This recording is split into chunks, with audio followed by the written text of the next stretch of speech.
Hi! Hello! Welcome to Telugu 70 so, ఈరోజు మనతో పాటు ఒక మంచి సినిమాని అంటే పాత్రలు కనిపించేటప్పుడు వర్క్ చేయడం వేరు. కానీ పాత్రలు కనిపించకుండా వర్క్ చేయడం వేరు. సో, డీఓపీ రాహుల్ గారు ఉన్నారు మనతో పాటు. 'రారాజు' అనే ఒక డిఫరెంట్ కైండ్ ఆఫ్ మూవీని మన ముందుకు తీసుకురాబోతున్నారు హర్రర్ జోనర్‌లో. అసలు ఆ మూవీ గురించి ఏంటో అడిగి తెలుసుకుందాం. హాయ్ అండి.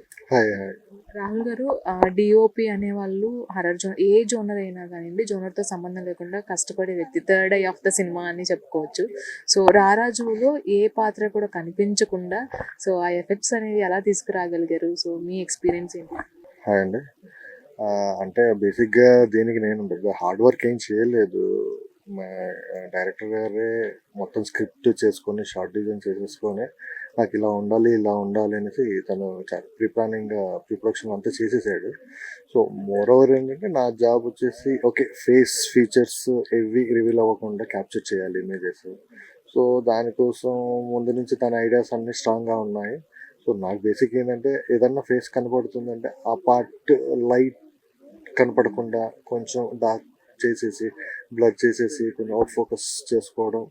సో, అలా నా జాబ్ ఈజీ అయిపోయింది. కష్టమే గదా! అంటే పూర్తిగా ఎక్కడా కూడా కనిపించకుండా సినిమా మొత్తం ఫేసెస్ కనిపించకుండా చేయడం అనేది చాలా కష్టం గదా! సో, దానికోసం ఎలాంటి గ్రౌండ్ వర్క్ కానీ దాని గురించి? అంటే బేసిక్ ఏంటంటే మేము కొన్ని రెఫరెన్స్ తీసుకుంటాం అన్నట్టు. ఏదన్నా కొత్తగా ఎక్స్పెరిమెంట్ చేయాలి ఒక మూవీకి ఇలా అనేసి ఫేసెస్ కనిపించొద్దు అనేసి ఒక ఐడియాతో తను వచ్చినప్పుడు నేను కొన్ని రెఫరెన్సెస్ తీసేసుకున్నాను. అంటే మోస్ట్ ఆఫ్ ద మూవీస్లో ఫుల్ లెంత్ మూవీ ఏది ఉండదు. సో కొన్ని సీన్స్ అక్కడక్కడ దొరికాయి అన్నమాట. సో ఎక్కడ పెడితే ఫేస్ రివీల్ అవ్వదు, ఎక్కడ మనం హైట్ చేయొచ్చు అనేది కొన్ని మూవీస్ నుంచి రెఫరెన్స్ తీసేసుకొని ఆ వాళ్ళు ఎలా ఎక్స్క్యూట్ చేశారో as it is same plan execute చేశాను. I took a reference from lot of movies అనమాట. ఆయన ఏదన్నా అదే కథ విషయంలో ఏదైనా సీన్ విషయంలో చెప్పేటప్పుడు ఎలాంటి ఇన్పుట్స్ ఇచ్చేవాళ్ళు? అంటే నాకు ఇలా కావాలి అని అలా ఏమైనా చెప్పేవాళ్ళా? లేదంటే దానికి చూసి మీరు అంటే ఇలాగ చేయండి అని ఏమైనా చెప్పేవాళ్ళా? అదే అంటున్నా, తను స్క్రిప్ట్ స్టేజ్ నుంచే చాలా కాన్ఫిడెంట్గా అన్నీ రాసేసుకున్నాడు ప్రతిదీ. ఈవెన్ షార్ట్ డివిజన్ కూడా నాకు ఇలా ఉండాలి, ఇక్కడ ఈ మూమెంట్ కావాలి, ఇక్కడ క్లోజ్ కావాలి, ఇక్కడ మిడ్ కావాలి, ఈ ఈ ఈ ఈ మూమెంట్, దీనికి ఇక్కడ నుంచి ఇక్కడ ట్రాక్ కావాలి, ఇది క్రెయిన్ కావాలి అనేసి చాలా క్లియర్గా, చాలా క్రిస్టల్ క్లియర్గా ప్లాన్ చేసుకున్నాను. సో అక్కడ బేసిక్గా నేను ఆలోచించడానికి కూడా నాకు స్కోప్ లేదు. ఓన్లీ వన్ థింగ్, నేను అది తను చెప్పింది నేను ప్రాపర్గా ఎక్స్క్యూట్ చేస్తున్నానా లేదా అని ఒక్కదాని మీదనే కాన్సన్ట్రేట్ చేసాను తప్పించేసి. బేసిక్ ఏంటంటే ఇది రెగ్యులర్ ప్రాక్టీస్. ఆల్మోస్ట్ నేను 10-15 ఇయర్స్ నుంచి ఇక్కడే ఉన్నాను. సో ఇట్స్ డైలీ జాబ్ అనమాట. సో ఇది కొత్త జాబ్.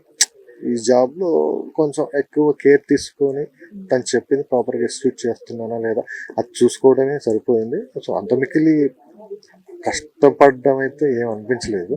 ఎందుకంటే because we love to work అనమాట. సో ఫోటోగ్రఫీ ఇష్టం కాబట్టి ఇష్టంగానే చేశాను. కష్టంగా అయితే ఏం అనిపించలేదు.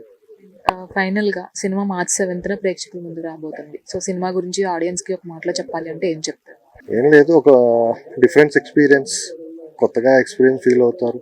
ఏంటి సినిమా అంతా చూసాము, ఎవరి ఫేస్ కనిపించలేదు అని ఆలోచన అయితే రాదు. సినిమా అయిపోయాక అరే ఎంతసేపు సినిమా చూసామా, ఈ ఫేసెస్ ఏం కనిపించలేదు అని బయటికి వెళ్ళినప్పుడు ఆలోచన వస్తుంది. కానీ బట్ సినిమా చూసినంతసేపు ఇంతమంది డైరెక్టర్ చెప్పినట్టు ఎవరి వాళ్ళు ఇన్వాల్వ్ అయిపోతున్నారు, క్యారెక్టర్లో ఇన్వాల్వ్ అయితే just they feel they are in the screen అన్నమాట. థ్యాంక్ యూ సో మచ్ అండి. Thanks allot.